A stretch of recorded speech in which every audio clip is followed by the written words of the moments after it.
Luto na naman tayo mga kapatok. May mga bisita dumating. Request sila, manok lang muna. Simplihan lang muna natin. Una, gisahin muna tayo ng mga ricado para yam. At saka isunod na natin yung manok. Make sure natin na lusog-busog yung mga bisita natin. Para balik-balik ba? Para lipay kayo. At dito sa kabila, prito tayo ng isda.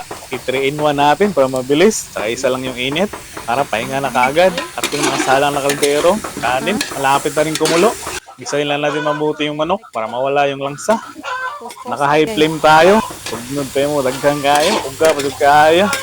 Pero di basta-basta, so parang init sa paa. Kaya salamat sa laging suporta guys, laging panonood. Tapos na yung manok natin, gisahin lang natin mabuti. Once na nagisa na, lagyan natin yung tubig para luto na to. Huwag na natin pahintayin yung bisita. Lagyan na agad natin ng sangkap. Lagyan natin pang palasa, seasoning.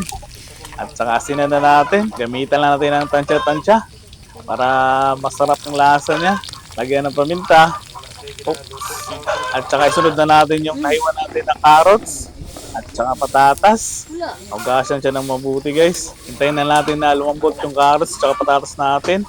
At saka luto na to para ma-serve na natin. Kulang na lang ng final ingredients to. At saka luto na. At ito na yung manok natin. Tara, kain.